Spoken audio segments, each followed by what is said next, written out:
Bueno, buenos días a todos. Creo que es momento de que arranquemos. Son las 9:05. Ya tenemos bastantes personas conectadas.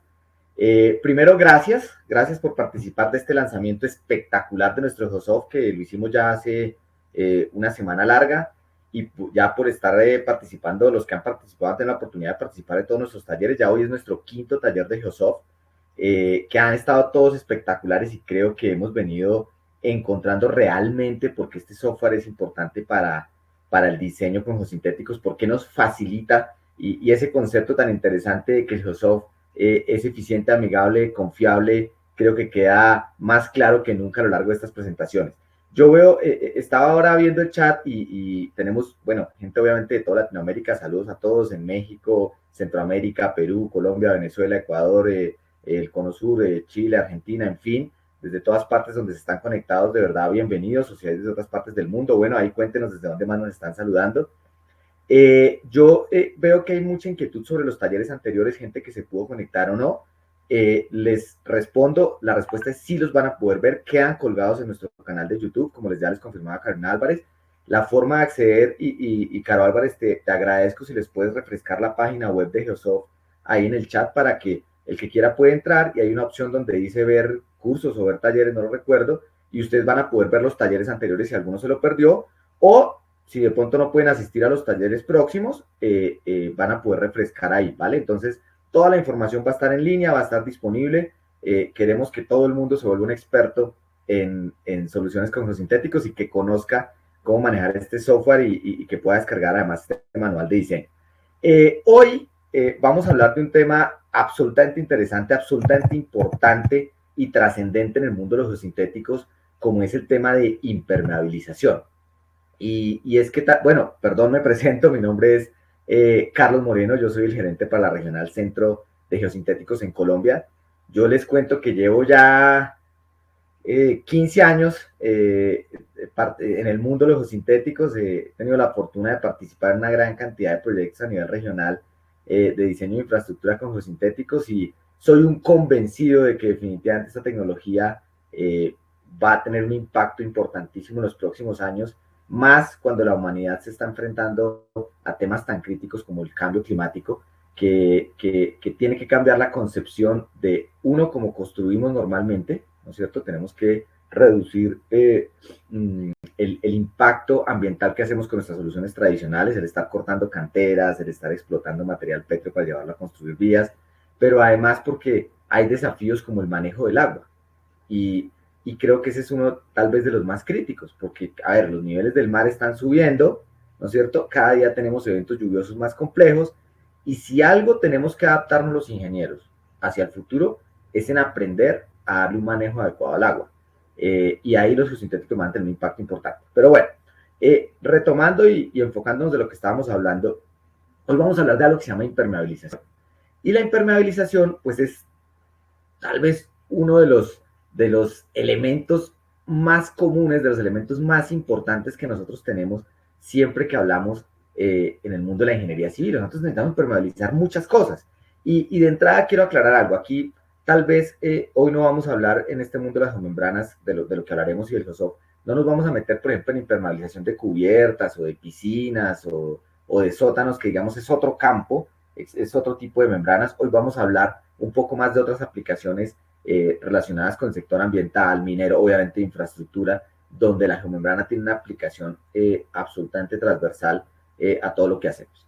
Entonces, a ver, ¿por qué es importante impermeabilizar? Bueno, creo que la pregunta a uno se le viene a la cabeza muchas cosas, pero la primera y muy importante, pues porque necesita almacenar agua. O sea, no tenemos agua, ¿no es cierto? Cada día tenemos problemas más complejos con el tema de agua, y necesito almacenarla por varias razones. O una, porque no tengo, ¿no es cierto? Entonces pasa en muchas zonas que lo que hacen es retener el agua, almacenarla para esas épocas de sequía y poderla retener durante ese tiempo. O dos, porque el agua está contaminada, que es un líquido contaminado. Yo necesito que ese líquido contaminado no se infiltre en el suelo y me genere un problema en el tiempo. Entonces, una primera razón para impermeabilizar es el manejo de esos fluidos. O sea, ¿cómo hago para manejar el agua? ¿No? Es una primera apreciación muy importante. Una segunda razón muy importante tiene que ver con lo que les decía, con el manejo de sustancias que pueden afectar el medio ambiente. Si ustedes están construyendo un relleno sanitario, ¿no es cierto?, colocando basuras, ve aquí que hay muchos amigos, por ejemplo, de Perú, que en Perú tienen una industria minera espectacular, en Perú y en Chile, por ejemplo. Esa industria genera una cantidad de materiales que es necesario evitar que se infiltren dentro del suelo porque pueden generar algún tipo de contaminación ambiental. Donde el sector petrolero, por ejemplo, que es muy fuerte, por ejemplo, acá en Colombia, en México, en Venezuela, ¿no? Esa producción del sector petrolero al final tiene una serie o el agua que se genera, ¿no? El residuo final, tengo yo que dar un tratamiento antes de disponerla en cualquier cuerpo de agua. Entonces yo no puedo dejar que eso se infiltre en el suelo y ahí la membrana tiene una importancia fundamental. ¿Listo? ¿Qué tipo de membrana? Bueno, la membrana más común y que ustedes seguramente habrán escuchado son las membranas que se conocen como de polietileno. ¿Listo? Polietileno porque es la materia prima, o sea, la fabricación de una membrana, visto, pues suena bastante simple, ¿no? Bastante, en la práctica no es tan así, pero lo que yo hago básicamente es tomar polietileno, que es una materia prima, ¿no es cierto? Ese polietileno lo extruyo, o sea, extruir es, el concepto de extruir es derretir y moldear, y conformo una lámina, ¿cierto? Una lámina que tiene determinados espesores, ahorita hablaremos de esos espesores, y esos espesores lo que me garantizan es que es un material, no existe un material 100% impermeable porque tiene una permeabilidad demasiado baja, o sea, que usted puede almacenar un líquido durante muchos años y no va a haber un traspaso de ese líquido al otro lado de la membrana, ¿listo? ¿Qué características tiene el polietileno? Ahora, aquí, si ustedes se dan cuenta, bueno, hay dos tipos de membrana. Aquí está nombrada una que es la más común por sus siglas en inglés, High Density Polyethylene Geomembrane, bueno, geomembrana, que se conoce como HDPE. Entonces habrán escuchado de pronto en el mercado que uno habla de geomembrana HDPE. Pero también hay otra que es LLDPE, que es una membrana de densidad lineal. ¿Listo? La diferencia es que una es mucho más flexible que la otra. Pero en términos generales son membranas de polietileno. ¿Qué tiene el polietileno de característica? Bueno, aparte de lo que les decía de que la permeabilidad es muy baja por la forma como se fabrica esto, ¿no es cierto? Es que tiene larga duración, o sea, el polietileno realmente sí puede quedar expuesto al medio ambiente durante muchos años sin que sufra una degradación importante, y que tiene una resistencia química alta. Pues como tiene una alta resistencia química, yo puedo almacenar, imagínense un relleno sanitario, ¿no? O sea, los lixiviados, ¿qué cantidad de químicos pueden llegar a contener? Y pues obviamente eso tiene unos efectos, si yo coloco cualquier tipo de material, puede que la reacción química degrade mi material. No pasa con el polietileno en general no es reactivo ante casi ningún tipo de químico presente. Entonces yo puedo almacenar cualquier tipo de residuo sin problema. ¿Dónde uso esto? Bueno, tal vez de las aplicaciones más comunes son los famosos reservorios de agua, especialmente esto donde, por ejemplo, en zonas agrícolas, en zonas donde tengo baja disponibilidad de agua, etcétera. Lo que se hace básicamente pues es una excavación, yo esa excavación la forro con membrana y conformo un reservorio para almacenamiento de agua que le doy otro aprovechamiento después. Entonces es una aplicación bastante común de las geomembranas. Obviamente también puedo hacer lagos artificiales, lagos ornamentales. Esto se ve mucho en zonas donde, o por ejemplo en urbanizaciones donde se quiere hacer cuerpos de agua, ¿no? Agradables a la vista, pero además que no se infiltran en el suelo, porque tengo suelos que capaz que si coloco agua se infiltra con facilidad. Entonces se coloca una membrana para evitar eso. Hoy en día está muy de moda, por ejemplo, que en las grandes urbanizaciones se hagan lagos artificiales, pero no solamente por tema urbanismo, no solamente para que la gente al caminar vea el lago bonito, etcétera, sino por un tema de amortiguamiento del agua, ¿no? O sea, que cuando llueva yo retenga el agua durante como lagos, como zonas de retención de agua, para evitar tirar toda el agua al río, que hoy en día la normatividad cada día ha tomado fuerza en Europa, hoy en día es obligatorio, aquí en América Latina todavía estamos un poquito quedados, pero eso va llegando, va llegando. En Bogotá, por ejemplo, ya hay particularmente una norma que exige que toda construcción debe retener el agua antes de tirarlo en un alcantarillado. Entonces, es un proceso que va yendo despacio, pero que tarde o temprano va a llegar, porque todos tenemos que adaptarnos a eso. Otro ejemplo de un lago artificial, ahí está, entonces esta es una aplicación bastante común de las geomembranas. Otra aplicación que ha venido tomando mucha fuerza es algo que nosotros llamamos cuneta flexible. Y la cuneta flexible no es otra cosa que una zanja de coronación. A ver, cuando yo necesito hacer un talud y voy a pintar acá al lado, vamos a hacer esto como si fuera una clase, voy a tratar de ir pintando, etcétera, para tener los conceptos claros del diseño, en fin, y al final nos metemos al tema del software para ver cómo esos conceptos quedan trasladados ya en el software.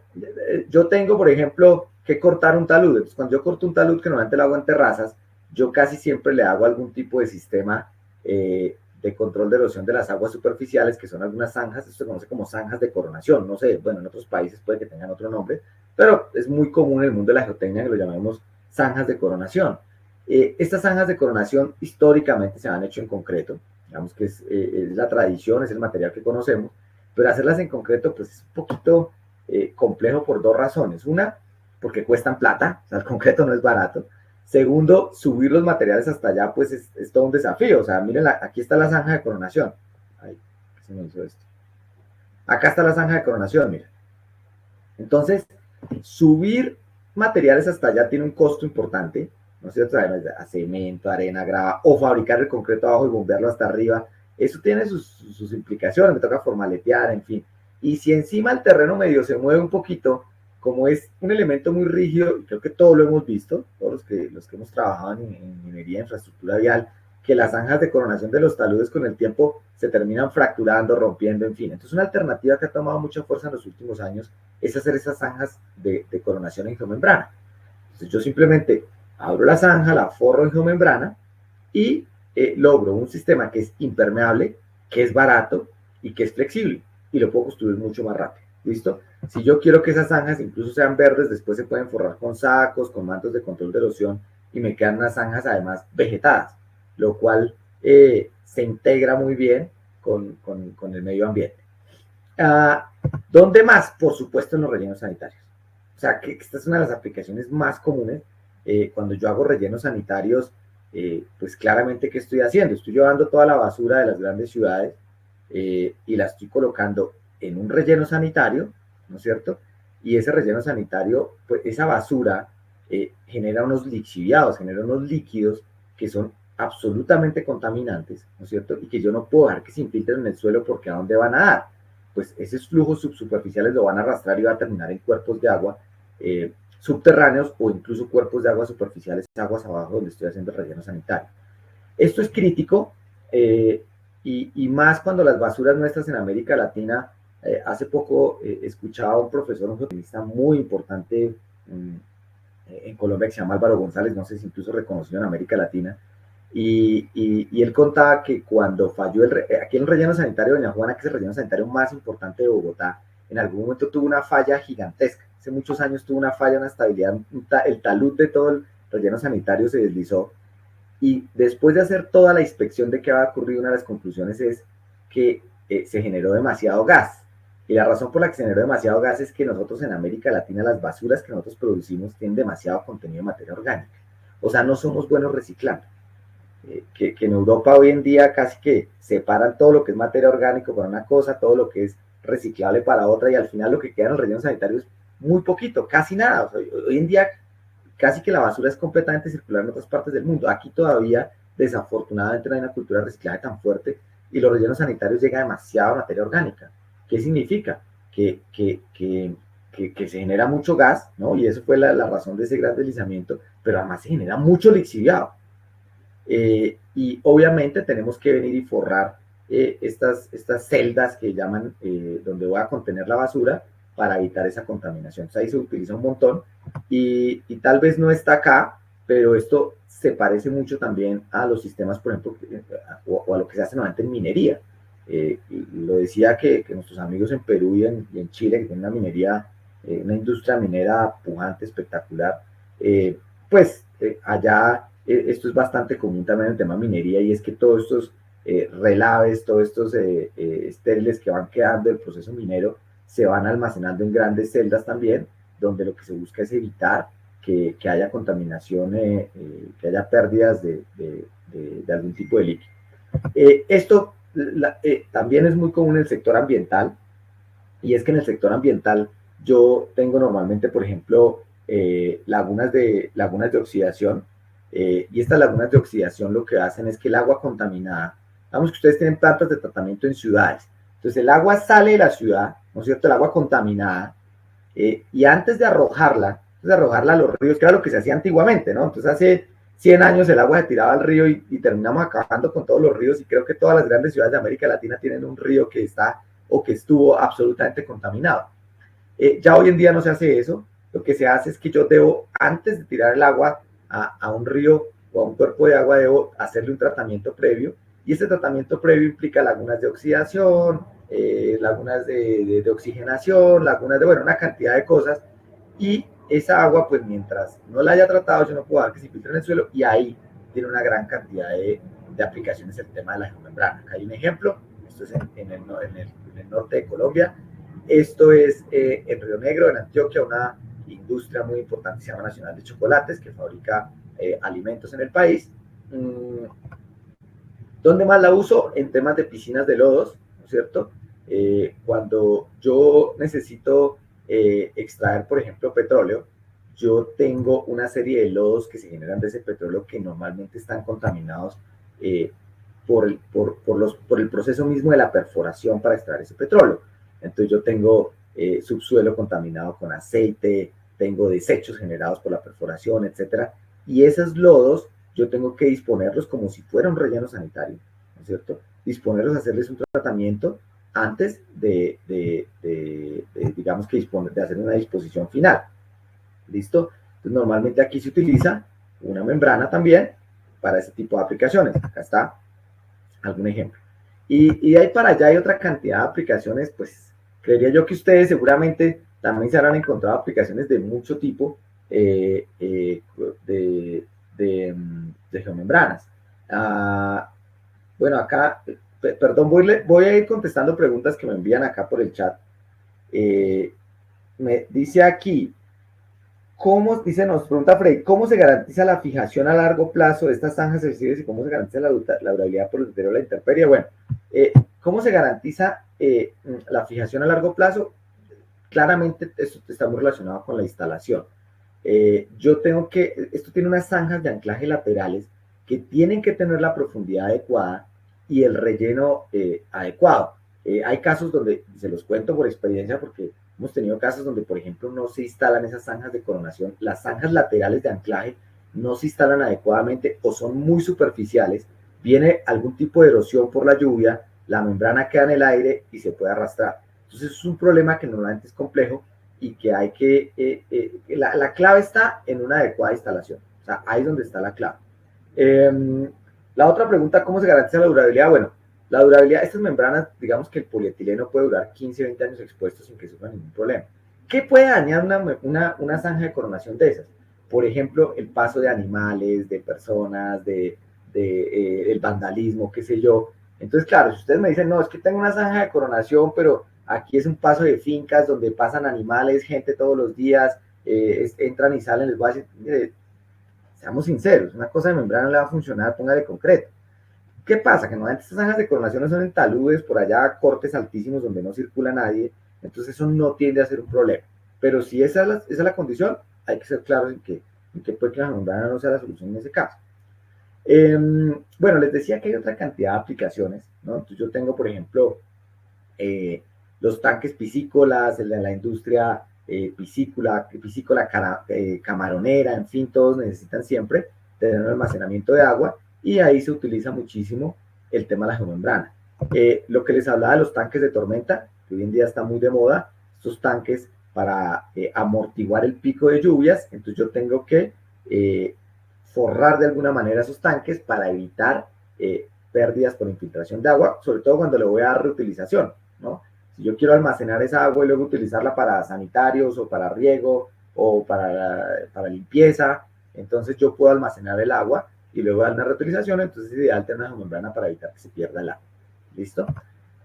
Bueno, no sé si haya más preguntas hasta acá. Quería hacer una introducción general porque pues seguramente muchos de ustedes hicimos diseño con membranas, pero ¿para qué se utiliza?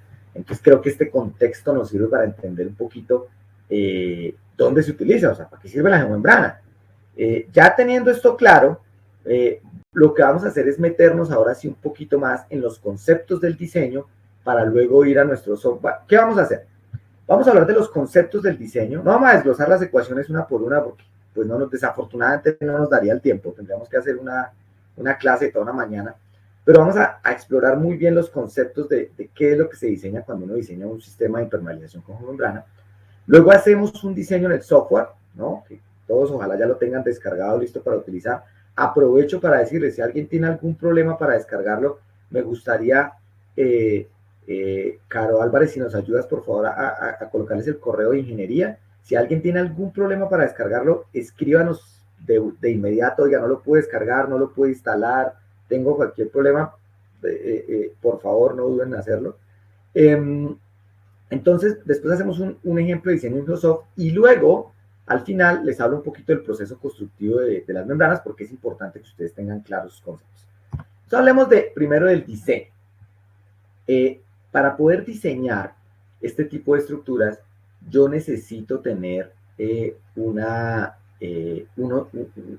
variables, ¿no? Como en todo diseño. Ustedes diseñan una estructura, necesitan unas variables. Cuando diseñan un canal, una estructura hidráulica, necesitan unas variables. Acá pasa igual, yo necesito tener unas variables mínimas. Y las voy a ir nombrando para luego meternos ya a entender cómo, en qué juego tienen esas variables dentro del cálculo de cada cosa. Lo primero que yo voy a necesitar, obviamente, es temas geométricos, ¿listo? O sea, ustedes necesitan saber si van a hacer un reservorio, o si van a hacer un relleno sanitario, o un depósito de relaves, qué sé yo, conectan la geometría de lo que van a hacer. O sea, esto qué altura tiene, esto qué inclinación tiene. Necesitan tener esa información, es absolutamente clave. Qué volumen van a almacenar, qué volumen van a tener aquí almacenado de este relleno, en fin, esa información es clave, obviamente, para poder definir el tipo de membrana, el tipo de textil que va a utilizar. ¿Listo? Esa información es clave. Entonces, altura de la estructura, ¿listo? La sección transversal típica, el ángulo de los taludes, ¿no es cierto? Y el volumen de la estructura. ¿Qué cantidad voy a colocar? Lo segundo que yo debo tener y que es muy importante es las características de las protuberancias. ¿Y a qué me refiero con esto? Ustedes van a tener un suelo sobre el cual van a apoyar su membrana, ¿no es cierto? Porque normalmente ustedes hacen una excavación, normalmente tienen un corte, yo qué sé, y ahí es donde voy a apoyar la membrana. Entonces es clave conocer, no solo geotécnicamente, sino geométricamente, cómo es ese suelo sobre el que yo voy a apoyar la membrana. ¿A qué me refiero? Uno, y cuando hablo de las características, me refiero a las características de la protuberancia. O sea, esa protuberancia ya ustedes imaginarán que tiene una importancia suprema en si se puede punzonar o no la membrana, ¿verdad? Entonces, ¿qué necesito saber? La altura típica, ¿no es cierto? O sea, oiga, ahí ese suelo es una grava arenosa. Ah, bueno, es posible que yo encuentre partículas de 2 pulgadas, 3 pulgadas. O no, es un suelo arcilloso, espectacular, casi no tiene protuberancias. Ahora, el suelo arcilloso sí puede tener protuberancias, derivadas del corte como tal. Es imposible tener un suelo arcilloso completamente liso, ¿no? Él tiene algunas protuberancias. Yo necesito saber la altura, necesito saber la forma, si esa es angular, es redondeada, es semirredondeada, cuál es la forma de esas protuberancias. ¿Listo? Y lo tercero, qué tan densas están. No es lo mismo, de hecho es más crítico si yo tengo, por ejemplo, imagínense un terreno que está lleno de protuberancias aisladas, de pequeñas rocas o qué sé yo. Ustedes cortan en un coluvión, por ejemplo, y el coluvión tiene piedras aisladas, seguramente ahí la membrana sufre un montón. Que no si yo, por ejemplo, tuviera un depósito de gravas, que sí, la grava es angulosa, etcétera, pero que está uniforme, que está densa. ¿Listo? Entonces, eso es muy importante a la hora de hacer el diseño. ¿Qué otra cosa es absolutamente importante? Hombre, ¿qué va a meter ahí? No, ustedes ya se imaginarán que no es lo mismo almacenar agua, ¿no es cierto?, que almacenar basura, o que almacenar relave, o que almacenar un suelo. ¿Listo? No es lo mismo. Tiene unas diferencias importantes. ¿Por qué? Pues hombre, el agua tiene unas características en cuanto a peso, en cuanto a ángulo de fricción con la geomembrana, etcétera, etcétera, que difiere, ¿no es cierto?, por ejemplo, de la basura. La basura, y difiere, por ejemplo, de un relave. Un relave es considerablemente más pesado que la basura. La basura, en términos generales, es liviana. ¿Listo? Entonces es importante conocer el material. Y cuando hablo de conocer es unos parámetros geomecánicos. ¿Cuáles? El ángulo de fricción es importante porque esa fricción entre el suelo que estoy conteniendo y la geomembrana es clave en el diseño, ahorita vemos por qué. Y segundo, es importante el peso unitario. Pues, ¿cuánto pesa lo que tengo ahí? ¿Listo? Otra característica muy importante son los parámetros geomecánicos del suelo donde voy a poner la membrana. ¿Listo? ¿Por qué? Por lo mismo, porque esa fricción, ya ustedes se imaginarán que la membrana y la posibilidad de que se rompa, se deslice, etcétera, está asociada a que tanta fricción tenga con el suelo que está abajo. Entonces yo voy a necesitar el ángulo de fricción de ese material, ¿no es cierto? Y qué tan blando es. Y ahorita ese qué tan blando, ahora, a ver, esto no es un diseño de suelos blandos, no vamos a necesitar pues un ensayo triaxial determinando exactamente, pero sí conceptualmente saber cómo se va a comportar el suelo y ahorita les cuento por qué. Porque si el suelo es más deformable o menos deformable, tiene una incidencia directa en la resistencia a la tensión que necesita la membrana y por tanto en el espesor de membrana que yo voy a utilizar. Es un tema conceptual, sí, no es necesario tener un estudio técnico profundo, pero es importante que ustedes lo tengan presente a la hora de hacer un diseño. ¿Listo? Necesito saber con qué material, que usualmente es el mismo material de sitio, o sea, yo excavo y luego voy a llenar estas zanjas de anclaje. Eso es importante. Ahora, no siempre es así. Yo conozco casos, por ejemplo, donde esto está llenado de concreto, por razones porque aquí viene una zona dura, ¿no es cierto? O sea, aquí van a hacer unos andenes, qué sé yo, entonces lo han llenado de concreto. Hay casos donde se ha llenado con material granular seleccionado porque ahí encima va una vía o un camino peatonal, qué sé yo. Hay casos, muchos, la mayoría, donde se llena con el mismo material de sitio, pero es importante saber qué material, y cuando digo qué material me refiero al ángulo de fricción y al peso unitario, yo voy a utilizar para rellenar esa zanja que está ahí, que se conoce como zanja de anclaje. ¿Listo? Y por último, si yo aquí encima voy a tener un material de cobertura, si yo voy a tapar todo esto, esta membrana, es importante conocer los parámetros de ese material. ¿Listo? Claramente va a ser clave entender si ese material me genera más peso o menos peso, me ayuda a anclar mejor o no la geomembrana. ¿Listo? ¿Qué propiedades? El peso unitario, el ángulo de fricción y por supuesto el espesor de cobertura que le estoy poniendo a la membrana. ¿Listo? Bueno, y esto es clave. Y es cuál tipo de lixiviado o de agente químico tengo yo ahí.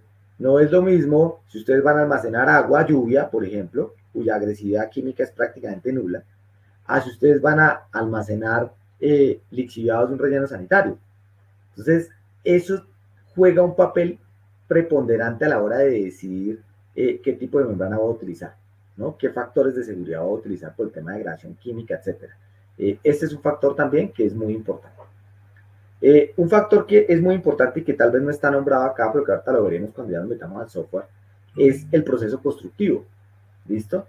Si ustedes tienen un reservorio pequeñito en el jardín de la casa, que lo van a instalar con mucho cuidado, entonces vienen y hacen la excavación y vienen y instalan la membrana con cuidado, de forma manual, no le van a circular por encima maquinaria, etcétera, etcétera, pues digamos que ese es un proceso constructivo de baja agresividad con la membrana. Pero si ustedes tienen un depósito de relaves que tienen unos equipos gigantísimos extendiendo y compactando y tirando esa vaina ahí como sea, seguramente la agresividad constructiva es mayor. Y eso tiene un papel importantísimo en el factor de seguridad, ¿vale? Ese elemento tal vez no está aquí, pero me parece importante nombrarse. Bueno, entonces, lo primero que vamos a hacer es calcular algo que se llama la resistencia al punzonamiento. Este es fundamental. Ustedes se imaginarán, yo pongo una membrana y le pongo encima un material, lo que voy a evitar a toda costa es que se punzone. Si se punzona, ¿qué pasa? Pierdo la impermeabilidad. Si se punzona, yo pierdo la impermeabilidad. Entonces estoy dejando, no estoy haciendo nada, porque por ahí se me va a filtrar el agua, el líquido, lo que sea. Entonces, la resistencia al punzonamiento está asociada a dos cosas. Al espesor de la membrana, ¿listo? Y aquí hay un concepto que me parece interesantísimo de todo lo que se ha estudiado a nivel mundial. Y es, sí, si ustedes incrementan la membrana, por ejemplo, desde 1.5, si ustedes incrementan 1 milímetro de espesor en la membrana, por decir algo de 1.5 a 2.5 milímetros, la resistencia al punzonamiento se incrementa 1.7 veces. ¿Listo? O sea, no se incrementa considerablemente. Incrementar el espesor de la membrana no tiene un efecto tan grande en la resistencia al punzonamiento. Ojo, estoy hablando de punzonamiento. No tiene un efecto tan importante. O sea, yo la membrana la voy a tener sobre un material que la está punzonando. ¿Listo? Está grava, está punzonando la membrana. Incrementar el espesor no tiene un efecto tan importante. Pero incrementar el espesor sí tiene un efecto salvaje en plata. Casi que si les digo que si ustedes el costo de la membrana es directamente proporcional al espesor. Si ustedes tienen una membrana de 1 milímetro, la de 2 milímetros vale prácticamente el doble que la de 1 milímetro. Así es, directamente proporcional. ¿Listo? ¿Qué pasa cuando yo le coloco un geotextil de protección? Entonces, si yo aquí a la geomembrana digo, no, espere un segundo, para que no se me punzone, yo le voy a poner un geotextil de protección aquí, que debe ser un geotextil no tejido, punzonado por agujas. Eso es importante. Entonces, si yo le pongo un geotextil de protección, que es, hagan de cuenta que ustedes le están poniendo una cobija. Imaginen que ustedes se están sentando, ustedes se van a sentar en una piedra así angulosa. Uno se sienta y de una dice, uy, esto está muy anguloso, ¿no es cierto? Que si uno pone una cobija antes de sentarse, de inmediato aplaca, reduce considerablemente el esfuerzo punzante. Pasa igualito con una membrana. Si usted le pone un geotextil no tejido que se parece a una cobija, usted le pone un geotextil no tejido, de inmediato reducen considerablemente el punzonamiento. Y miren lo interesante, se reduce de 4 a 10 veces. Entonces, si su problema es que ustedes tienen protuberancias, ustedes quieren evitar punzonamiento, que ustedes tienen protuberancias, qué sé yo, y al máximo quieren evitar punzonamiento, que es el problema más grave normalmente en las geomembranas, mi recomendación es no se esfuercen tanto en incrementar el espesor de la membrana, más sí hagan el esfuerzo de poner un geotextil no tejido muy bueno, una cobija que aísla la membrana de ese potencial punzonamiento. ¿Listo? Entonces, cuando uno diseña el punzonamiento, normalmente lo que diseña es el geotextil no tejido. En realidad eso es lo que diseña. Entonces, vamos a diseñar un sistema de impermeabilización. Y vamos a ir diseñando punto a punto. Primer punto, que no se punzone. Eso es lo primero que nos interesa. No quiero que mi membrana se punzone porque pierdo la impermeabilidad. Entonces, como no quiero que se punzone, voy a diseñar el geotextil no tejido para proteger la membrana y evitar que se punzone. ¿Listo? Entonces, vamos para allá. ¿Cómo se diseña el geotextil no tejido? Creo que, un segundo que voy a leer acá porque creo que hay preguntas. Bueno, hay bastantes preguntas. Dice José Cantillo, ¿qué tipos de anclajes se utilizan? Bueno, normalmente lo que se hace es una zanja de anclaje. No es común que se usen anclajes en la membrana, porque si yo la anclo, si yo perforo la membrana, pues pierdo la impermeabilidad. Cuando necesito hacer salidas o entradas especiales a la membrana, lo vemos ahorita en el proceso constructivo, se hacen unos detalles especiales, pero normalmente la membrana no se ancla, no se perfora. Y debe quedar, ahora vemos el proceso constructivo que debe quedar unida una a la otra de manera perfecta. Pregunta, en áreas extensas, ¿cómo se garantiza el empalme? Eso lo vemos ahorita en el proceso constructivo. ¿Cómo se garantiza la impermeabilidad entre rollos? Ya les hablo de eso. Para los tanques de tormenta, ¿qué tipo de membrana recomiendan? Bueno, depende, pero normalmente les digo, por ejemplo, que en Latinoamérica lo que hemos usado para los tanques de tormenta ha sido 30 mils. Es tal vez la aplicación más común. Pregunta Elber, para recubrimiento de canales, ¿cuál recomienda? ¿Geomembrana o geomanto? Bueno, Elber, habría que entrar a ver cuál es la necesidad, porque si el problema que tienes es que necesitas impermeabilizar, pues claramente el manto no va a impermeabilizar, necesitamos una geomembrana. Pero si el problema es erosivo, hay que entrar a ver, y desde ya los invito, de hecho creo que hay un taller pendiente de control de erosión en canales, que va a ser creo la otra semana, no me acuerdo cuándo, pero hay que revisar la programación. Interesantísimo, porque ahí vamos a ver sistemas para, si yo quiero un canal, protegerlo, cómo evito la erosión. Entonces son dos conceptos distintos. ¿Qué necesito? ¿Controlar la erosión o impermeabilizar? ¿Listo? Si es impermeabilizar, geomembrana.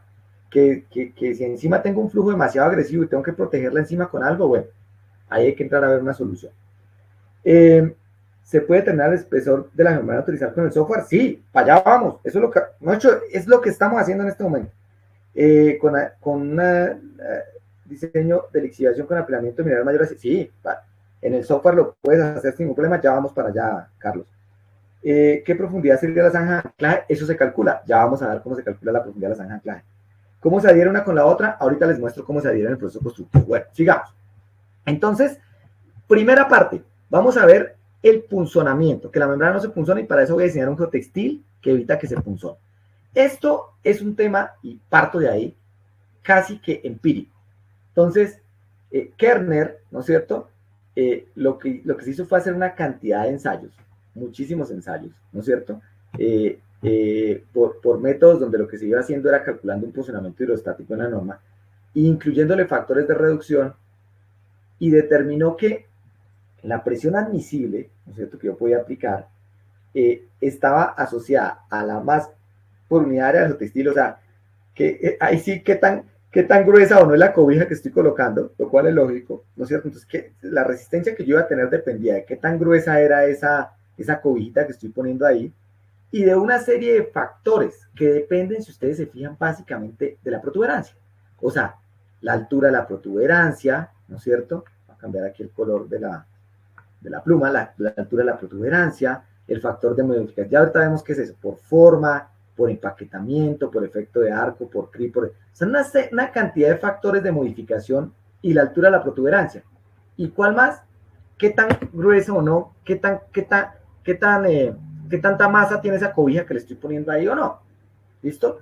Eso fue una ecuación original que hizo Kerner en su momento basada en muchísimos ensayos. O sea, esto es empírico, esto no es algo analítico donde se haya hecho un cálculo específico, sino a partir de relaciones empíricas.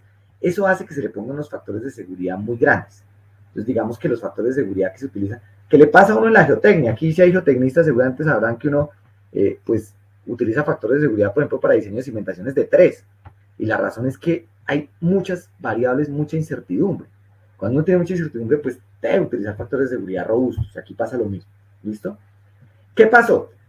Que el GRI significa Geosynthetics Research Institute, que es tal vez la institución más importante en el mundo en todo el tema de investigación con los sintéticos, asoció esa masa por unidad de área, porque dijo, bueno, no solamente es que sea una masa por unidad de área, o sea, tiene que tener unas propiedades mecánicas, ¿no es cierto? Unas propiedades mecánicas, esos geotextiles que yo estoy colocando de protección. A partir de variables estadísticas, entonces se llegó a esto, a que el punzonamiento CBR que debería cumplir el geotextil, ¿no es cierto?, está asociado con esa masa. Y esto sí que es interesante porque este es un ensayo que se hace en laboratorio. O sea, yo en el laboratorio puedo un geotextil llevarlo y hacer un ensayo de punzonamiento en CBR. Esto que es un ensayo mecánico. Entonces esto es buenísimo porque estoy controlando no solamente la masa, sino también la resistencia como tal. ¿Listo? La resistencia al punzonamiento como tal del geotextil. Si uno reescribe esa ecuación, hace una regresión estadística y reescribe esa ecuación, la puede escribir de esta forma. ¿Qué dice esta ecuación? Esta ecuación lo que dice es, mire, la resistencia al CBR que usted necesita, la resistencia a punzonamiento CBR en el ensayo ese que se hace en laboratorio, que su geotextil necesita, depende de la carga que le estoy aplicando, que la estoy llamando presión admisible, o sea, esto es la carga aplicada, pero a esta carga ya se le aplican los factores de seguridad que ya les digo cuáles son. Pero depende de la carga aplicada y de todo esto que tiene que ver con la protuberancia. O sea, qué altura tiene esa protuberancia, qué factores de modificación por forma, por empaquetamiento, por efecto de arco, creep, etcétera. ¿Listo? Ahora, miremos estas variables. ¿Cuál es la carga aplicada? Bueno, la carga aplicada es la carga real. ¿Cuál es la carga real, por ejemplo? Y concéntrense en este muñeco que está acá. ¿Cuál es la carga real que yo le estoy aplicando a un punto aquí abajo? Pues el peso de lo que tengo ahí, o sea, gamma H. Pero, claro, como aquí tenemos tanta incertidumbre, se le incluye un factor de seguridad. O sea que esta que llamo P admisible, ¿sí? Esa que llamo P admisible es el resultado de esta carga, la real, gamma H, multiplicada por un factor de seguridad que se conoce como factor de seguridad global. Entonces yo no estoy utilizando la carga real, sino que le estoy incrementando un montón. ¿Listo? Y ese incremento es bastante. O sea, no es un factor chiquito, es un factor que puede ir entre 2 y 7. ¿Listo? ¿Por qué? Porque hay muchas variables, hay mucha incertidumbre. ¿Cuál es ese factor? Bueno, ese factor depende, miren, ese factor de seguridad global está acá. ¿De qué depende? De la altura de la protuberancia, ¿no es cierto? ¿Qué tan alta es la protuberancia? Y si son piedras aisladas o piedras densas. A partir de eso yo calculo el factor de seguridad. ¿Para qué me dice la metodología de diseño? Si después de aplicar esto, si usted después de multiplicar su factor de seguridad por la carga que tiene ahí, si la carga admisible le da mayor a 50 kilopascales, listo, utilice ese valor. Pero si le da menos, Si le da menos de 50 kilopascales, deje 50 kilopascales. Esto tiene una razón de ser, y es que ustedes saben que la matemática lo aguanta todo. Supongan que ustedes tienen un cuerpo de agua de 40 centímetros de altura en un suelo que es absolutamente uniforme, etcétera, y ustedes van a hacer este cálculo y les da una carga pequeñita, muy pequeñita. Si les da una carga muy pequeñita, pues ustedes terminan dándoles que no coloquen nada o que coloquen cualquier geotextil que se va a dañar durante la instalación. O sea, esto tiene un objetivo y es garantizar que también durante la instalación pues yo tenga un mínimo de materiales que no se van a dañar o a romper. ¿Listo? Ahora miremos muy rápidamente, para no entrar en detalles, estos factores de modificación que está acá. O sea, ¿qué es este factor de forma, de empaquetamiento, bla, bla, bla? Miremos uno por uno muy rápidamente. Ustedes lo sé, igual, a ver, les reitero, esto lo encuentran todo en el manual, en el libro de diseño de infraestructura con geosintéticos, gratuito, espectacular, la Biblia de los geosintéticos, que lo pueden descargar en la página web donde descargan el software. ¿Listo? Entonces allá lo pueden descargar gratuitamente también si quieren entrar a leer los detalles de esto. Entonces el factor de forma de la protuberancia depende de si es angular, subredondeada o redondeada, pues obviamente es más crítico angular. Fíjense que los factores están abajo, ¿no? Los factores están acá arriba. Entonces voy a necesitar más resistencia si estos factores crecen. Entonces, claro, obviamente lo que va a pasar es que en la angular no me hace ninguna reducción, mientras que en la redondeada me reduce la carga que yo necesito, la resistencia que yo necesito. ¿Listo? También la forma de la protuberancia, porque ahí está, no es lo mismo poner mi geomembrana sobre una piedra angular que sobre una piedra subredondeada que sobre una piedra redondeada. Obviamente es más crítico angular. Factor de arreglo de las protuberancias, ¿a qué se refiere ese? A si están aisladas o no. Entonces, si sus piedras están aisladas, bueno, utilice este factor. Están densificadas, pero el tamaño es de 38 milímetros o más, utilice este. Están densificadas, pero el tamaño de la piedra es menor a 12 milímetros, utilice este. ¿Listo? Todos son tablas. Todos son tablas. El otro efecto es un efecto que se llama de arco en sólidos. Y es que los sólidos tienden a pasar cargas de mayor rigidez, las zonas de mayor rigidez de menor rigidez tienden a transmitirle carga a las zonas de menor rigidez, de menor rigidez a las de mayor rigidez. Entonces, ¿qué pasa? ¿Cómo les doy un ejemplo? Bueno, un ejemplo podría ser, por ejemplo, imagínense que ustedes tienen un suelo y le ponen unos pilotes. ¿Listo? Resulta que si ustedes aplican una carga aquí en general, ¿listo? El suelo tiene un efecto que se llama efecto de arco. Entonces, ese efecto de arco hace que por esa transmisión de rigideces, el suelo se porte como como que es capaz de transmitir y de arquearse, de transmitir el esfuerzo como si fuera un arco en diferentes zonas. ¿Sí? ¿Esto por qué es importante? Porque imagínense que aquí tengo mi vaso de geomembrana, ¿listo? Y yo lo tengo lleno es con suelo, ¿listo? Si yo lo tengo lleno con suelo, lo que va a pasar es que esta carga, aquí puntual, ¿no es cierto?, en una protuberancia, se va a disipar, el mismo suelo va como a disipar, a transmitir la carga específicamente. El efecto de arco hace que reduzca parcialmente la aplicación de la carga en una protuberancia específica. No así con el agua. El agua no tiene esa capacidad. El agua simplemente está cargada. Si yo un pilote lo meto en el agua, pues pasa derecho. ¿Listo? Entonces pasa lo mismo, pasa derecho todo el esfuerzo. No mejora la capacidad del agua alrededor del pilote, en el suelo sí. Entonces aquí pasa algo, y es que si yo tengo el relleno, la celda o lo que sea, llena con material granular, con material sólido, como basuras, por ejemplo, es menos crítico, en el caso del efecto de arco, que si lo tengo lleno con agua. Si yo tuviera esto lleno con agua, es más crítico. ¿Listo? Por ese efecto que les estoy diciendo. El factor de reducción por creep, esto básicamente se refiere a que esto es un plástico, y como es un plástico, ustedes saben que todo plástico tiene, si yo le aplico una carga, va a tener una deformación en el largo plazo, una carga estática. ¿Listo? Como tiene una carga estática, voy a tener una deformación en el largo plazo, y esa deformación en el largo plazo tengo que revisarla con este factor. Y por último está el de degradación química y biológica, y aquí es muy importante tener en cuenta, ¿no es cierto?, el tipo de lixiviado. Miren, entonces es un lixiviado no agresivo o no aplica, como en el caso de agua. Si yo tengo agua, pues no aplica, no tengo un factor de seguridad química y biológica. Pero si es un lixiviado agresivo, ¿dónde sería esto? Por ejemplo, un relleno sanitario, ¿no es cierto? En un relleno sanitario yo tengo un lixiviado agresivo. Ahí debería usar un factor de seguridad mayor. ¿Listo? Bien. Con esta ecuación entonces nosotros ya determinamos la primera parte, que es el punzonamiento de la membrana. ¿Qué más le puede pasar a esa membrana? O sea, ya dijimos, oiga, le puse un textil, no se va a punzonar. Ya lo logré. Segunda parte que tengo que hacer. Ya la membrana no se punzona, pero ahora tengo que evitar que la membrana se rompa. Porque la membrana por tensión se puede romper. Y aquí viene una pregunta que alguien hizo. ¿Qué espesor de membrana debería utilizar? Bueno, el espesor lo que me garantiza es que la membrana no se va a romper. ¿Listo? Y entonces, ¿cómo hago ese cálculo? El cálculo en realidad es algo relativamente simple. Relativamente simple, pero que es conceptual. Y ojo con esto, porque aquí a veces muchos, digamos que pueden tener una equivocación en el concepto. Este ángulo beta que ustedes ven acá, ese ángulo beta, no es el ángulo del talud. O sea, no me estoy refiriendo con ese ángulo beta a este ángulo, no es este ángulo, no. ¿Listo? Partamos de ahí. ¿A qué se refiere ese ángulo beta? Resulta que cuando más sufre la geomembrana. Ay, perdón, es que me trabó este.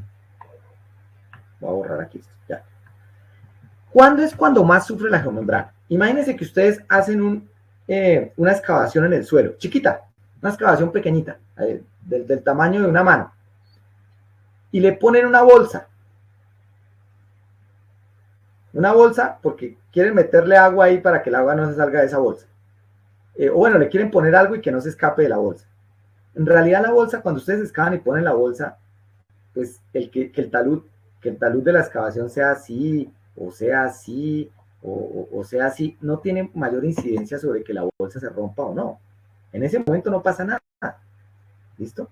Y de hecho al final puede que no tenga ninguna importancia. ¿Qué es lo que en realidad daña la bolsa? Puede dañar la bolsa, la puede romper cuando empiezo a llenarla. ¿Sí o no? Porque el material que yo le estoy poniendo, la forma como lo estoy poniendo incide. Uno, la forma como lo estoy poniendo. Pero segundo, incide si el suelo que estaba debajo, cuando yo estoy apisonando la bolsa, apisonando el material, si el suelo que está debajo se deforma. Entonces, este ángulo se refiere a esa posible deformación del suelo. Miremoslo, por ejemplo, en un relleno sanitario. Ustedes tienen aquí la celda donde van a poner la basura. ¿Listo? Y ustedes vinieron y le pusieron una membrana, la anclaron aquí muy bien, le pusieron su textil de protección, etcétera. Les quedó muy bonita. Y luego vienen y traen la basura y la ponen aquí. Extienden la basura y la empiezan a compactar. En el momento en que empiezan a hacer eso, este suelo que está debajo se puede deformar. ¿Listo? Se puede deformar, le puede pasar esto. Este ángulo beta que ustedes ven acá es esa deformabilidad del suelo. Esto es beta. ¿Listo?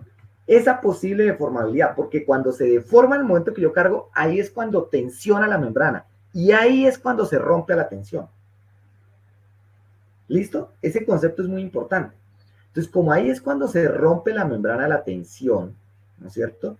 Yo necesito saber ese suelo qué tan deformable es. Ahora, por eso les digo que esto se vuelve conceptual, porque nadie va a pedir que hagan análisis geotécnico avanzado para saber qué tanto se va a deformar en el momento de la carga. Pues no, pues se vuelve conceptual. Ese ángulo normalmente está entre los 40 60 grados, ¿listo? 30, 60 grados, uy, me fue el valor, ahora se los confirmo.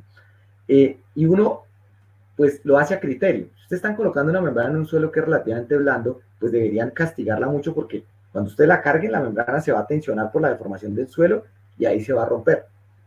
Ahora, ¿cuál sería el escenario ideal? Imagínense que ustedes están poniendo una membrana en una superficie de concreto así rígida, súper estable. Cuando ustedes le pongan la basura encima, ¿qué tensión va a recibir esa membrana? Ninguna, porque el suelo no se deforma. Si yo tengo una superficie una base demasiado sólida sobre la que puse la membrana, y yo, por más que compacte encima, la membrana, el único problema va a ser de punzonamiento, pero la membrana no se va a romper a la tensión. ¿Listo? Entonces este concepto es importante, ¿por qué? Porque yo parto de esta idea de que el suelo va a tener algún tipo de asentamiento, algún tipo de deformación durante el proceso constructivo.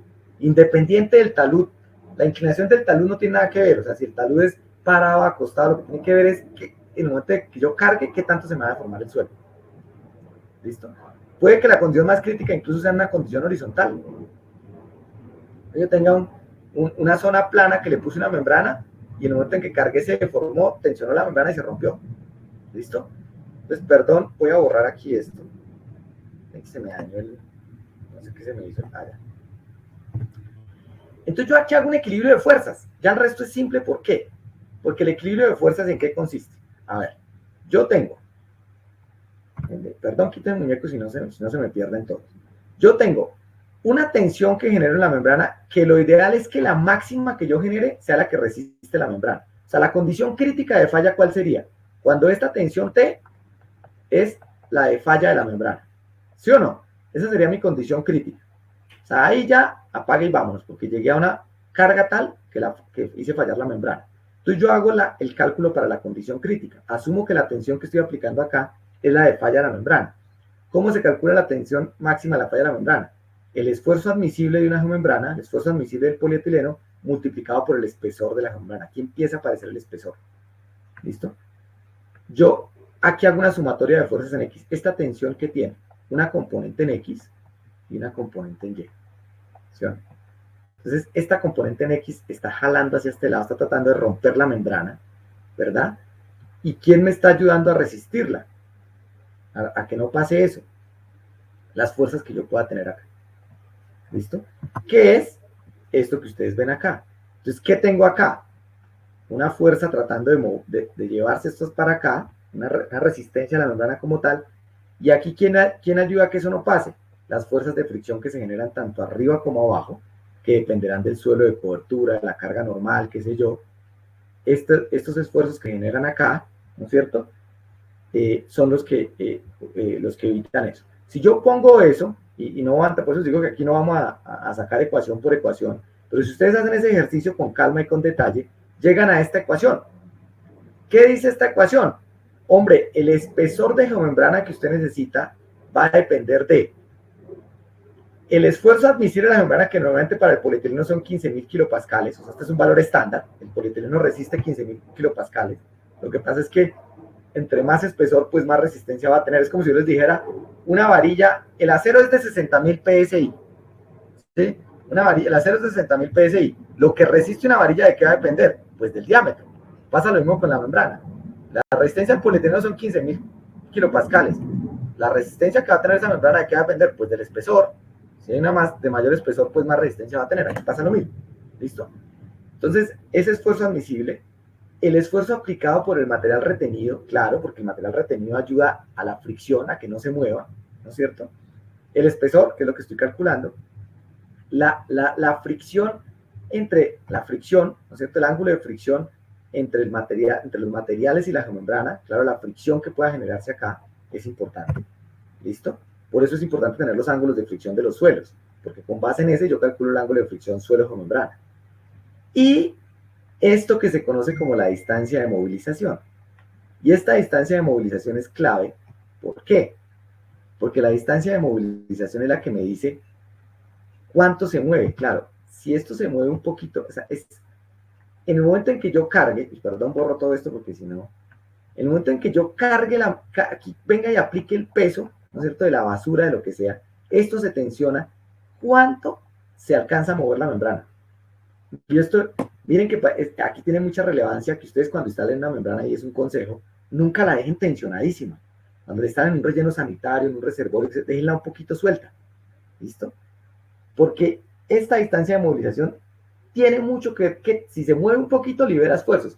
Entre más se movilice o menos se movilice, yo voy a tener que requiere un espesor mayor. Entonces, cuando instalen membrana de alta cama en proceso constructivo, hombre, no la dejen tensionada, déjenla suelta siempre un poquito, además que eso sirve para contracción y expansión por cambios de temperatura. ¿Listo? Aparte de esto. Volviendo al punto, esa distancia de movilización, que es un rango entre 15 y 100 milímetros, aquí hay unos valores típicos dependiendo de la geomembrana. Entonces, para membranas de punto de 75 milímetros se utiliza 30, para de unos 50 milímetros se utiliza 50, pero esto es muy criterio.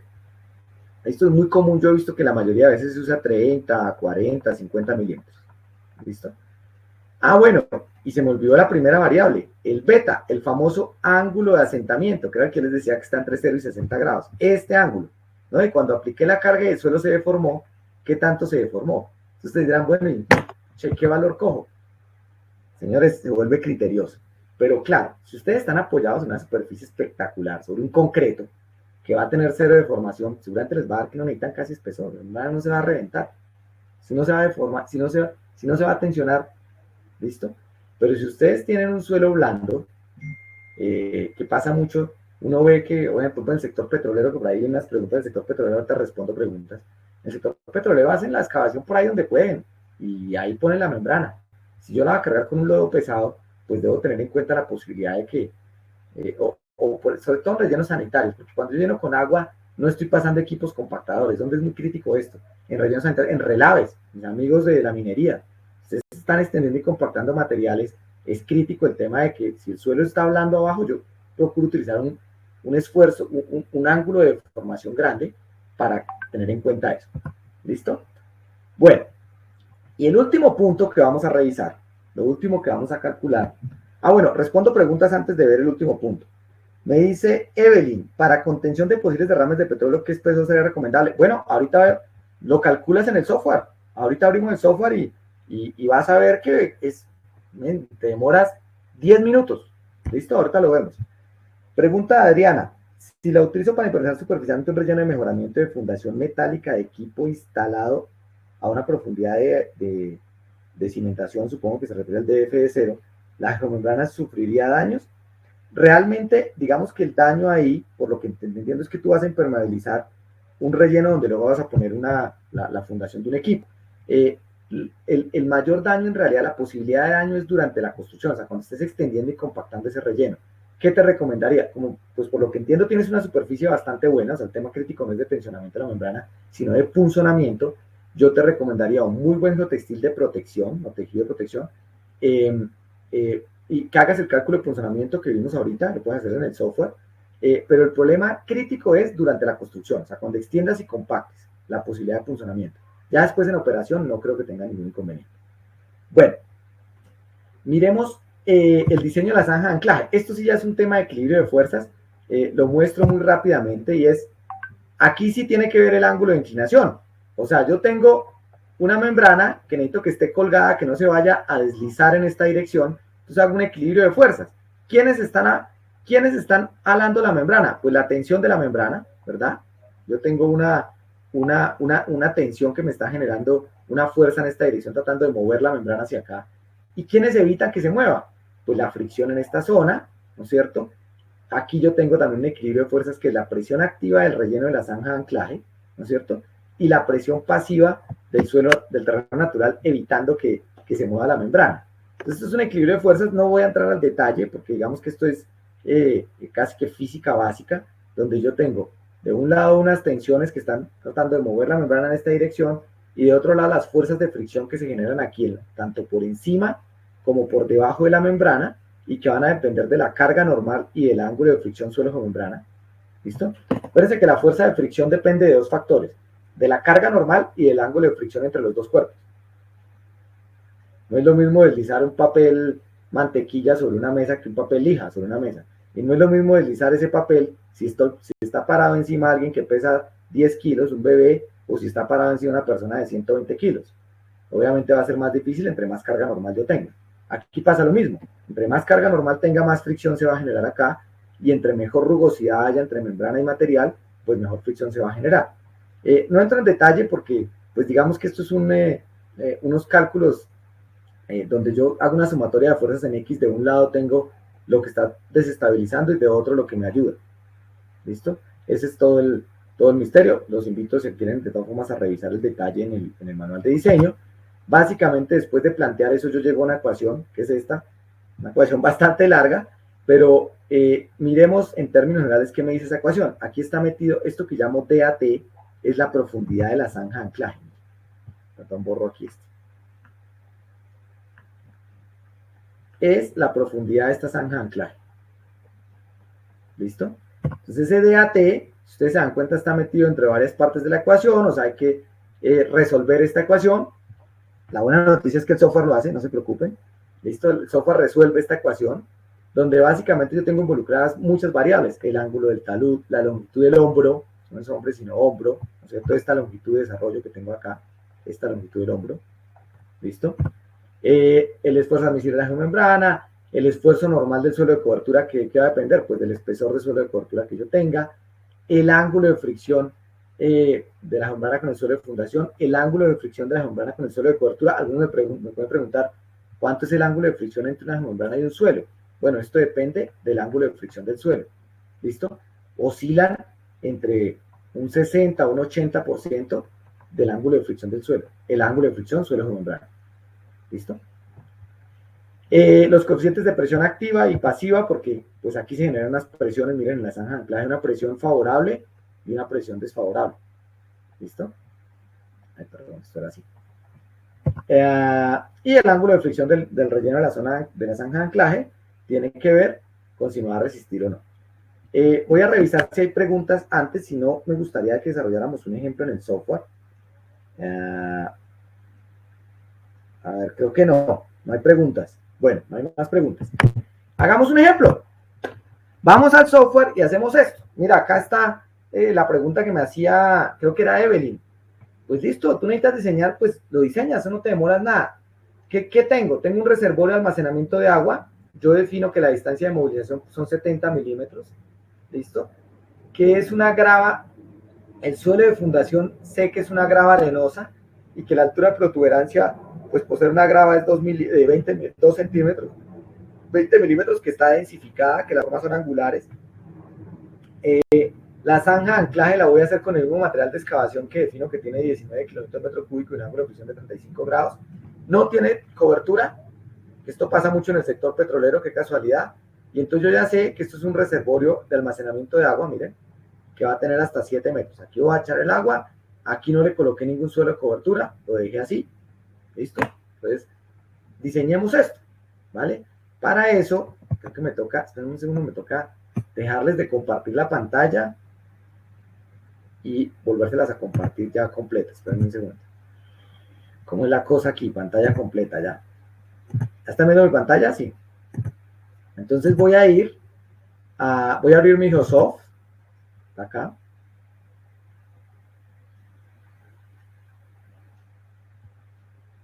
Ahí está viendo el software que ustedes, espero la mayoría ya lo tengan instalado. Y vamos a hacer ese ejemplo muy rápido. Me voy a ir, lo voy a hacer en español. Acuérdense que ustedes aquí pueden tomar la opción de inglés o portugués, que me parece espectacular. Si hay alguien de Brasil que nos está acompañando, bienvenidos. Y si hay alguien que aquí, para quien le resulta mejor en inglés, o porque tenga que hacer diseños en inglés, que pasa mucho. A ver, ustedes, aquí la ingeniería en Latinoamérica, digamos que trabaja para muchas partes del mundo. Yo sé de muchas firmas consultoras que tienen que hacer diseños para otras partes del mundo, para Estados Unidos, para Europa, para África, por ejemplo. Sé de muchos consultores que trabajan allá. Y hay países aquí en la región, seguramente si alguno de los que hemos tenido la oportunidad de apoyar cosas, por ejemplo en Guyana, allá tocan inglés. ¿Listo? Entonces, qué chévere poder hacer el diseño en inglés para presentar nuestras memorias de cálculo, todo en inglés. Bueno, entonces aquí le doy entrar y voy a entrar. Bueno, listo, no, llenemos esto. Es que creo que no lo tenía. Perdón, a descargar yo. Ay, caramba. Me voy a registrarme aquí.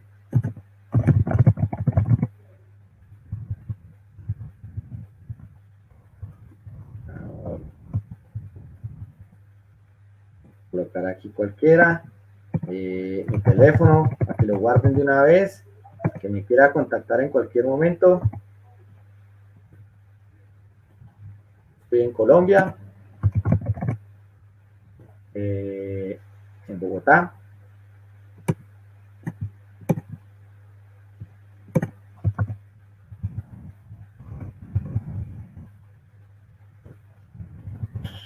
Listo. Aquí.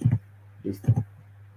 Entonces, voy a ir a nuestro módulo de diseño con geomembranas. Voy a abrir un nuevo un nuevo ejemplo, ahora aquí en el escritorio le voy a poner ejemplo, ¿listo? Y este nombre, que es ejemplo, listo. Entonces aquí me sale mi módulo de geomembranas. ¿Qué me está pidiendo? Y voy a ir saltando entre nuestro ejemplo, ahí está. La altura del relleno, que dijimos que es un reservorio de 7 metros, ¿listo? El peso unitario del relleno, como lo que voy a almacenar, que es agua, entonces, porque dijimos que era un reservorio de agua, ¿listo? Entonces voy a decir que tiene 1 tonelada por metro cúbico, ¿listo? Si fuera basura puede que fuera unos 5, unos 6 toneladas por metro cúbico. Si fuera un relave puede que eso llegue a 2, 1,8, 2,2 toneladas metro cúbico, depende de lo que ustedes van a almacenar, ¿listo? La pendiente del talud, y aquí me parece espectacular porque yo puedo o ponerlo en términos de pendiente, si yo le pusiera aquí 1,5, miren que él de una vez me ajusta los grados, o puedo ponerlo en grados. ¿Sí? Si usted lo pone, aquí en este caso, por ejemplo, sé que son 55 grados, si yo le cambio aquí a 55, él automáticamente me va cambiando la pendiente del talud. ¿Listo? Entonces yo puedo ponerlo o en términos de pendiente o en términos de grados. ¿Listo? El ángulo de fricción del material superior, y aquí esto es súper interesante, que creo que ya lo hablamos en el lanzamiento, que esto trae ayudas para todo. Entonces, mira, acá hay unos valores típicos, ¿listo? ¿Cuál es el ángulo de fricción del material superior? Y se refiere al ángulo de fricción del material que en este caso está almacenado. Pues como es agua, ¿no es cierto? Es un líquido, no tiene ángulo de fricción, entonces le va a bajar 0. ¿Listo? Y este es clave, esto que dice aquí, grado requerido de supervivencia. ¿Por qué? Porque este tiene que ver con el proceso constructivo. ¿Listo? Pero la buena noticia es que aquí está la ayuda. Ustedes pueden leer. Miren esto tan interesante que yo les decía. Si usted es una instalación manual, fácil, que no va a sufrir mucho la membrana, es bajo. Pero miren, por ejemplo, el último. Una instalación manual con maquinaria sobre un terreno grabado con maquinaria de una textura pobre, ¿no es cierto? O sea, depende del proceso constructivo, ustedes pueden, y es importante que tomen la decisión de qué tipo de grado de supervivencia requieren. ¿Listo? Yo en este caso, por ejemplo, me voy a ir por alto. ¿Por qué? Porque es una instalación manual o con maquinaria sobre un terreno gradado, una grava de pobre textura y tengo cargas altas, ¿no es cierto? O sea, 7 metros de agua pesan 7 metros de agua pesan 7 toneladas por metro cuadrado, es una carga importante, no es un reservorio chiquito. Entonces me voy a ir por alto, ¿listo? Pero esto es criterioso, o sea, esto no hay una ecuación, no hay una fórmula mágica, entonces me voy a ir por alto. El suelo de sitio, yo puedo escoger el tipo de suelo de sitio, en este caso dijimos que es una grava arenosa, entonces una mezcla de arena y grava. ¿Para qué me sirve esto? Para escoger un ángulo de fricción típico y no tener que ir a buscar en la literatura. ¿Por qué? Ustedes dirán, pero ¿se asumen típicos? Sí, porque estoy diseñando una geomembrana, o sea, no estoy diseñando una cimentación o la estabilidad del talud. Entonces, digamos que me puedo dar esas facilidades de escoger valores típicos. Pero si ustedes tienen el ángulo de fricción del suelo por alguna razón, ¿listo? Ustedes pueden meterlo. Y luego otro, no, mi ángulo de fricción es 45. Bueno, no es una locura. 25. ¿Listo? Pero si no, aquí hay una ayuda espectacular, entonces ustedes pueden escoger y él les da un ángulo de fricción típico. ¿Listo? Me voy a ir al siguiente módulo. Me voy a ir al siguiente módulo. ¿Listo? Y el siguiente módulo, ¿qué me va a pedir? Datos del suelo de cobertura. Miren que el suelo de cobertura se refiere a este suelo de cobertura. ¿Listo? Como yo les dije que en nuestro ejemplo no íbamos a poner nada, le vamos a dar así escueto, entonces no tiene suelo de cobertura, obviamente no hay ángulo de fricción, obviamente no hay peso unitario. Esto sí es importante y yo tengo que escoger una longitud de desarrollo, esta la tengo que escoger. ¿Cuánto es lo típico? Bueno, mi recomendación es nunca dejen menos de 30 centímetros, ¿listo? Siempre dejen por lo menos 30. Entonces, en este caso vamos a dejar, para que funcione, vamos a darle 30, que es lo mínimo que yo recomiendo. Ustedes pueden dejar un poco más, un poco menos, ¿listo? Casi siempre el tema es espacio, pero si ustedes tienen espacio, déjenle 60 centímetros de hombro, ¿no? Y en un relleno sanitario, hablar, 1 metro, 1,50. Pero si no tienen espacio, mínimo 30, ¿listo? Porque a veces cuando queda muy pegado al hombro, puede haber problemas de que arrastra el hombro, ¿listo? Y la distancia de movilización, vamos a escoger 70 milímetros, entonces es 0,07. Pero como les digo, acá hay unas ayudas típicas, ¿listo? Ustedes pueden usar, es más, usemos la de la ayuda típica, miren, usemos 50, no sabemos todavía el espesor de la membrana, pero usemos 50, Listo, vamos a usar 50. Vale, ahí está. Los parámetros de la zanja de anclaje, entonces dijimos que era con el mismo material de excavación que yo iba a llenar, dijimos que ese material tenía 35 grados y un peso unitario de 19 kilonewton metro cúbico. Ustedes aquí pueden escoger si lo meten en kilonewton o en toneladas. Lo voy a dar en toneladas, por tanto sería 1.9 toneladas. ¿Listo? Y aquí vienen los parámetros de la protuberancia. Entonces, ¿qué parámetros escojo? Miren lo que me dice acá. Yo puedo escoger en este caso, ¿listo? Yo voy a escoger en este caso una altura de protuberancia de 20 milímetros, ¿listo? Que es la que tengo. Factor de forma, que si es angular, parcialmente redondeada o redondeada, en este caso dijimos que era angular. Que si son piedras aisladas o agrupadas, dijimos que el suelo de fundación, acuérdense, dijimos que era muy densa, ¿no? Que estaba bien densificada, entonces vamos a escoger densa, agrupadas. El tipo de lixiviado, como es un reservorio de agua, no tengo lixiviados, ¿verdad? No tengo lixiviados. Y estos factores yo puedo ir revisando uno por uno. Lo bueno es que aquí está la ayuda.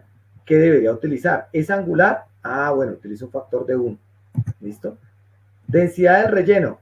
¿Está aislada? ¿Está compacta? ¿Cómo está? Está compacta y tiene una altura de protuberancia de 20 milímetros. O sea, me voy a ir con esta, de compacta 25 milímetros, 0,67. ¿Listo? Factor de forma por efecto de arco. Como es una presión hidrostática, o sea, la carga que yo tengo, la carga que estoy aplicando es agua.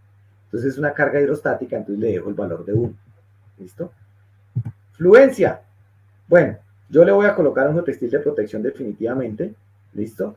No tengo definido qué tipo de geotextil. Por ahora vámonos con el típico que es 1.5. Uno puede después devolverse a modificarlo si lo considera. ¿Listo? Y degradación química y biológica. Yo no tengo lixiviados. Entonces debería casi que ni poner un factor de reducción. Ahora, si ustedes quieren ser conservadores, pongan algún factor. Listo, 1.1 para cualquier cosa. ¿Listo? Voy a ir a la siguiente pantalla. ¿Qué me dice acá? Me dice, mire, lo que yo calculé es que usted necesita mínimo 0.32 milímetros espesor. Pero por supervivencia, por el proceso constructivo que usted va a tener, debería tener mínimo 1 milímetro. Entonces yo aquí escojo el espesor que voy a poner. Si yo le pongo menos, me va a decir, oiga, no, usted no está cumpliendo con el espesor mínimo. Aquí debería ponerle por lo menos 1, ¿no es cierto? O 1,5 o 2, para que cumpla con este espesor mínimo. ¿Listo? Voy a escoger 1 milímetro. Y esta ayuda me parece espectacular. ¿Por qué? Y yo recibo muchas preguntas todo el tiempo que gente que me dice, oye, ¿qué diablos significa 20 mil, 30 mil, 40 mil? ¿Qué significa eso comercialmente? Cuando ustedes van a la calle, llaman a Pafco, a Manco, a Bidim, a cualquiera de nuestras empresas Wabi, llaman y dicen, oigan, necesito una membrana, pues lo más común, comercialmente las membranas se conocen como 20 mil, 30 mil, 40 mil, ese es el nombre de las membranas. ¿Qué significa 20 mil o 30 mil? Eso es el espesor en milésimas de pulgada. O sea, una membrana de 30 mil es que tiene 30 milésimas de pulgada de espesor. ¿Listo? Siempre tengan eso presente. A eso se refiere 20, 30, 40, 60 y 80 mil. Ahora, el software, como todo lo quiere hacer amigable, pues aquí está. Ustedes ya saben ese espesor a qué referencia corresponde. O sea, puse una membrana de 1 milímetro, significa que es una membrana 40 mil. Aló, ¿qué hubo, señores de Pafco? Oigan, necesito una membrana de 40 mil. Listo, solucionado. ¿Qué más calculó el software? El tipo de geotextil. Miren que me dice que debe ser un tejido 4000. ¿Por qué? Porque tiene que tener una resistencia al punzonamiento de 2.17. Seguramente él hizo el cálculo interno de qué resistencia al punzonamiento se requería, fue lo que vimos en las diapositivas, y a partir de eso dijo, usted necesita un tejido 4000. ¿Vale? Y la profundidad de la zanja de anclaje la calculó con base también en la ecuación que vimos. Pues yo, la profundidad de la zanja de anclaje, este es el cálculo, y yo les recomiendo esta porque es la próxima a un valor construible. Ustedes no van a decir, no van a decir a un constructor, hágame una zanja de 0.27 centímetros. Pues está loco, bueno, la hago de 30. Entonces, por eso la aproxima a un valor recomendado. Miremos el reporte. Entonces aquí, miren, ahí está el diseño. Copiar y pegar este muñequito en cualquier memoria de cálculo. Ahí les dice, mucho, está absolutamente claro. La pregunta que me hacía, no me acuerdo quién, que cómo diseñar un reservorio petrolero. Mira, ahí ya te salió diseñado. ¿Cuánto nos demoramos? ¿10 minutos? Yo puedo, bueno, voy a responder preguntas aquí antes de generar el reporte. Creo que hay más preguntas. Me dice Carlos, en el diseño de la zanja de anclaje puedo probar cambiando el ángulo de talud y mostrar cómo cambia la dimensión de la zanja. Sí, claro, el ángulo del talud tiene incidencia en el diseñamiento de la zanja de anclaje. A veces depende un poco también de las cargas, pero yo pues claramente va a tener incidencia, digamos, dentro de la inclinación. Y me dice Freddy Melo que si puedo diseñar en 3D. Diseñar en 3D en realidad no, pues no vale la pena, de poder se puede, pero mi respuesta a Freddy es no vale la pena. ¿Listo? Y no vale la pena porque, pues, normalmente yo tomo la sección crítica en 2D, la sección más crítica, y la extrapolo al resto. Entonces no vale la pena, digamos que desgastarse en hacer un diseño en 3D. Un diseño en 2D para la sección más crítica y la extrapolo al resto. ¿Listo?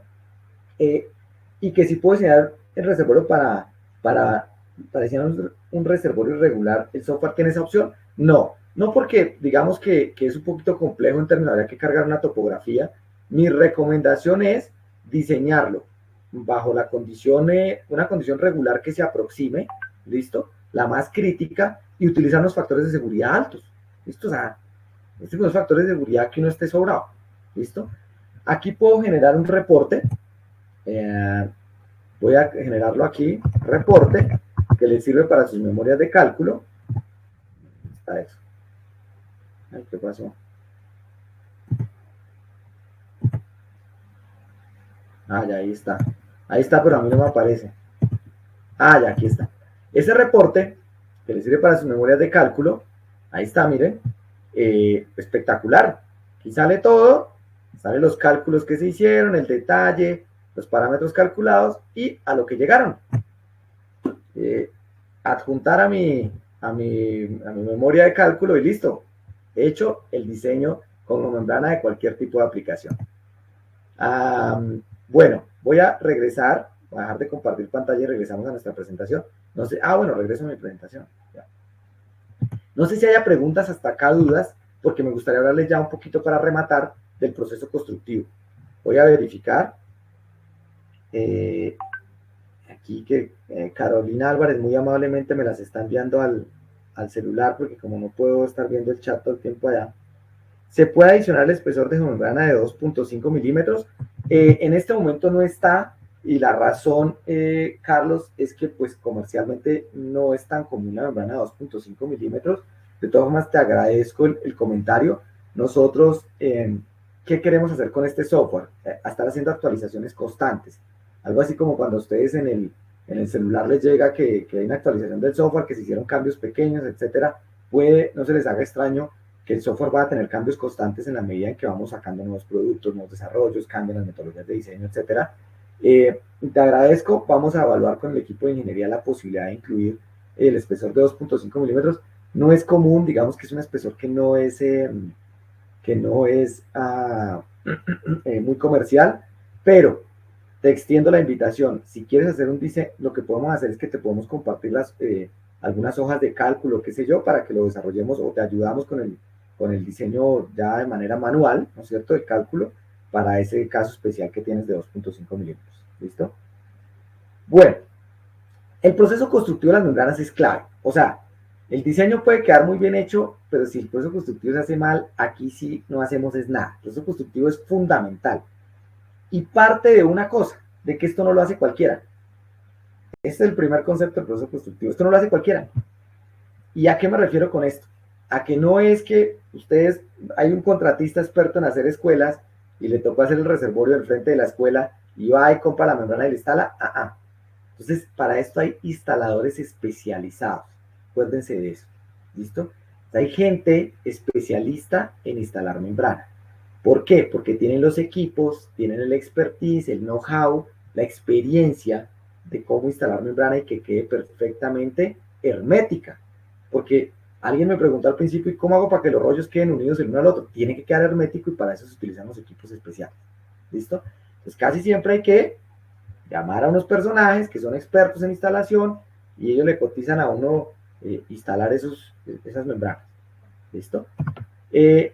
¿Por dónde arranco? Bueno, este sería, por ejemplo, mi sitio donde voy a instalar la membrana. uniformizo el terreno, excavo, uniformizo, dejo listo para instalar, retiro sobre tamaño, raíces, muy importante, y olvidé aquí nombrarlo, si ustedes tienen presencia a nivel freático, antes de poner membrana hay que diseñar, que aquí vimos un taller de diseño de sistemas de subdrenaje, hay que diseñar una espina de pescado.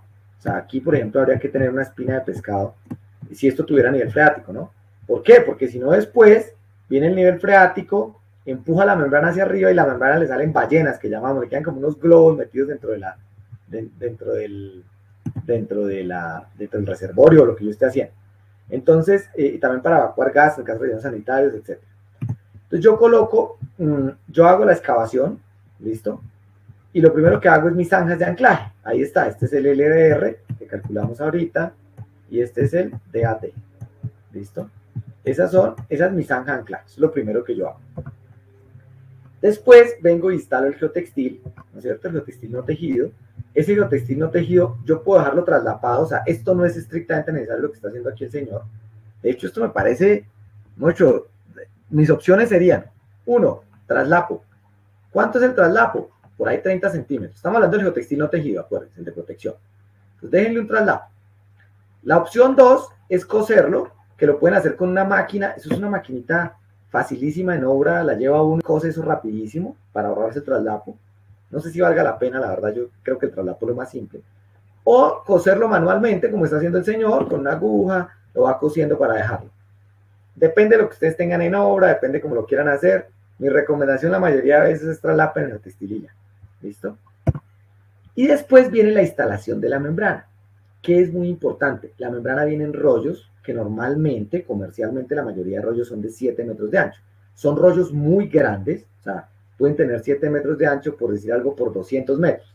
Entonces, si ustedes hacen cuentas, un rollo de membrana, ¿no es cierto?, que tiene 1400 metros cuadrados, y que tenga 1 milímetro de espesor, o así cualquier cosa, un rollo de membrana puede pesar 1 tonelada, tonelada y media. Son rollos gigantes que además la maniobra en obra requiere equipos pues, para poderlo mover, alguna retroexcavadora con una cadena para poder cargar eso, porque no, manualmente no se pueden cargar los rollos. ¿Listo? Ténganlo en cuenta a la hora de cuando van a recibir una membrana, cuando van a instalar, en fin.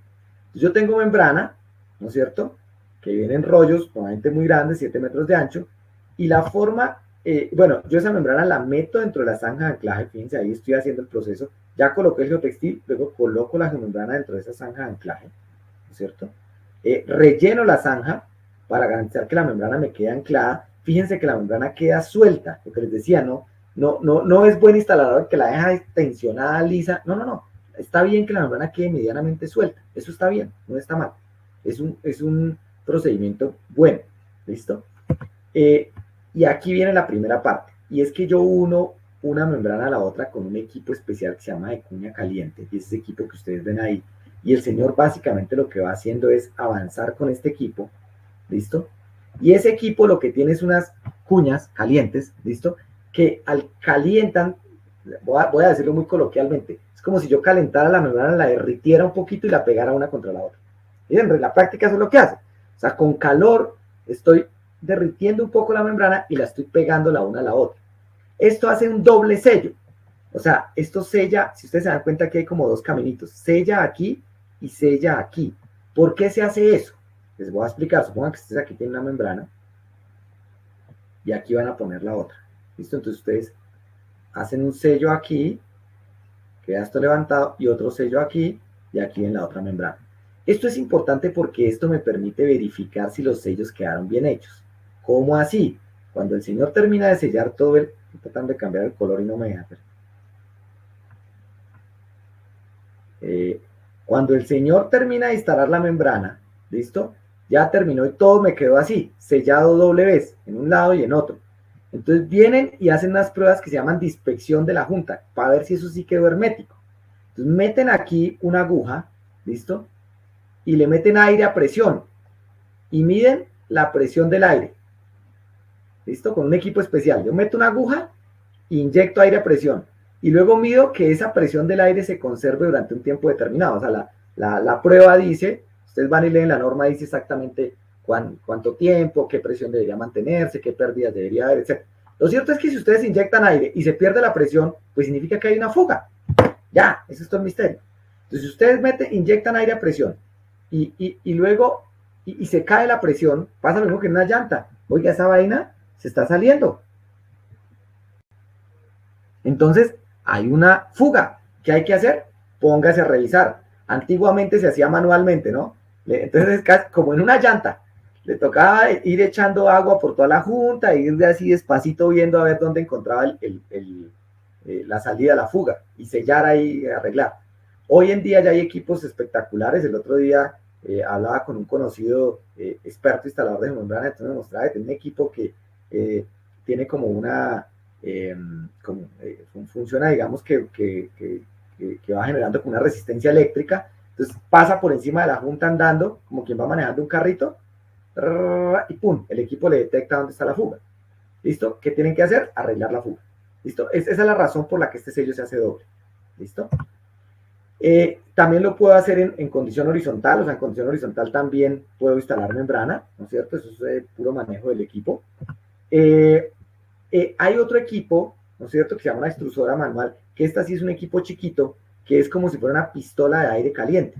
Esta es importante, ¿por qué? Justamente porque, por ejemplo, ustedes necesitan hacer una reparación, un sello ahí en un punto específico que se les dañó, que necesitan hacer un sellado allá en una esquina donde no pueden hacerlo con el equipo este especial. Esto es, hagan de cuenta, una pistola de aire caliente que yo caliento, pero esto sí lo hago de manera manual. Vengo y aquí pongo una lámina, pongo la otra y vengo y caliento aquí con mi pistola y los uno, ¿listo? Uno los rollos. Entonces, esta es muy útil, por lo que digo, para zonas complicadas, para hacer arreglos puntuales. Esta es muy útil. Ah, miren, ahí está, ¿sí? Ahí está cómo funciona, una pistola de aire caliente, ¿listo? Para hacer esto, por ejemplo, porque si ustedes tienen una entrada y una salida de un tubo, entonces ustedes necesitan hacerle un detalle especial. Esto se llama unas botas. Entonces, estas botas son unas botas que se fabrican allá en obra, la hacen estos señores que son especialistas en instalación de membrana. Entonces, ellos se sientan, fabrican esa bota para meterla allá y luego vienen y le hacen este sellado aquí a la otra membrana. Todo esto lo arman utilizando esa pistolita. Entonces, pero es importante, miren que todos estos detalles es clave que queden impermeabilizados. Y por eso es clave que el que instala la membrana sepa. No lo hace cualquiera, por eso les decía. Esto requiere un nivel de expertise a la hora de instalar. Voy a leer unas preguntas, creo que me están enviando acá. Dame un segundo. Me dice Alejandro, bueno, 40 mil es igual a 1 milímetro. Buenos días, ¿qué opinión puede indicar una impregnación con membrana en cimentaciones? José Castillo. Excúseme, la membrana de 40 mil, ¿a cuántos metros? Bueno, la 40 mil es 1 milímetro. Y Mario me dice que qué opina para la impermeabilización con membranas de cimentaciones. Es buenísimo. Sobre todo cuando yo tengo arcillas expansivas, porque cuando ustedes tienen arcillas expansivas en cimentaciones de vías o una cimentación cualquiera, el problema, las arcillas expansivas no son ni malas al final del día. Las arcillas expansivas son arcillas que pueden tener hasta buenos parámetros mecánicos. El problema de la arcilla expansiva es que entra el agua y se expande, se va el agua y se contrae. Y de eso sufrimos mucho en muchas ciudades en América Latina. O sea, Ciudad de México está llena de arcillas expansivas, Bogotá está llena de arcillas expansivas, la costa norte de Colombia llena de arcillas expansivas. En Sao Paulo hay arcillas expansivas. Entonces, como sufrimos tanto arcillas expansivas, muchas veces queremos tratarlo de manera mecánica, tirándole piedra, estabilizando, colocándole, qué sé yo, cantidad de cosas. Y a veces la solución no es otra que evitar la entrada y salida de agua. Nosotros hicimos una cimentación, por ejemplo, unas viviendas espectacular porque eran arcillas expansivas, tenían un estrato de arcillas expansivas aquí así. No es que era un estrato grande, o sea, un estrato de, yo qué sé, 6 metros de arcilla expansiva, entonces ni modo de reemplazar eso. Y lo que hicimos fue unas barreras horizontales, o sea, perdón, voy a tratar de dibujar, es que no sé por qué esto no me está funcionando bien. Entonces lo que hicimos fue venir, hacer una excavación aquí, así como quien va a hacer un filtro, otra excavación aquí, y forrar con una membrana que así, de esta manera, y acá encima sí un material granular, bueno, un textil de protección, lo de siempre, acá un material granular ya, aquí viene y aquí viene la cimentación de las viviendas. ¿Listo? Entonces, esto funciona muy bien. ¿Por qué? Porque toda esta zona que está acá, que está metida dentro de la membrana, no va a tener entrada ni salida de agua. Entonces, yo controlo el proceso de expanso-contracción. Lo controlo. Y como lo controlo, ¿qué estoy evitando? Pues estoy evitando grandes deformaciones a nivel superficial. Espectacular. Esta es una forma muy buena de solucionar el tema de expanso-contracción, y en vías también funciona, ¿listo? No entra ni sale agua y eso se vuelve una especie de colchón que me aísla del resto de suelo expansivo que yo tengo, ¿vale? Voy a ver si hay otra pregunta, creo que más preguntas. Sí, me dice...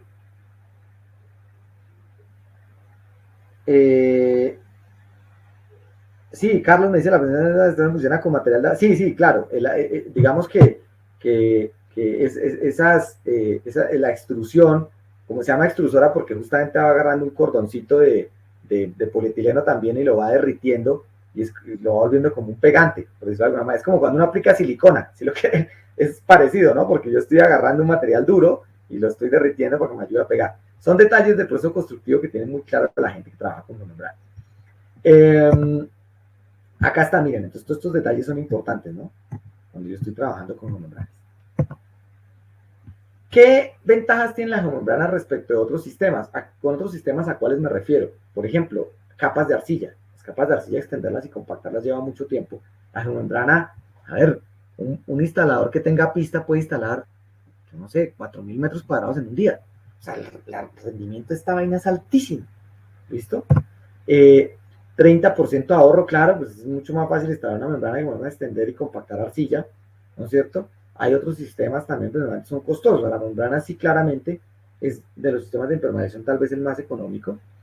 Me pregunta Manuel Eduardo, ¿esa solución para arcillas expansivas funcionaría siempre y cuando no haya presencia de nivel freático? Lugar Canavillas, por favor ayuda para descargar eso. Manuel Eduardo, le voy a pedir a alguien de nuestro equipo que te contacte. Si nos puedes dejar un correo electrónico, por favor, para ver qué pasa con la descarga. Y arcillas expansivas, sí, claro, depende de la condición de nivel freático que yo tenga. En esos casos, digamos, de nivel freático, también tendría que entrar a controlar la posibilidad de que yo tenga presencia de agua. No, ahora, perdón, me salgo un poquito del... en algún momento nosotros hicimos unos terraplenes con arcilla expansiva, o sea, digamos que teníamos que hacer unos terraplenes y el único material de sitio que había era arcilla expansiva. Entonces, uno puede encapsular, hacer como unos tamales, bueno, es que tamales le decimos en Colombia, pero no sé, en otros países un tamal, unas bolsas, pues, donde envuelvo material, listo, aquí envuelvo un material expansivo, y yo podría pensar en conformar, por ejemplo, terraplenes no tan grandes, porque digamos que a veces los costos son los terraplenes, que están 100% aislados, ¿no? No tiene, así, digamos, tenga pues, potencial de inundación, el agua no va a entrar ni a salir nunca. Todo esto se vuelve sentido común. Ustedes ya conocen el concepto de impermeabilización, de ahí para allá les pueden surgir unas ideas espectaculares. ¿Listo? En el caso de las zanjas de coronación, el mantenimiento pues es básicamente muy pequeño porque yo en las zanjas de coronación no necesito... bueno, primero no necesito... colocar, está con rojo, sí. No necesito, digamos que si se deforma un poquito el terreno, etcétera, esto no se va a fisurar porque es flexible.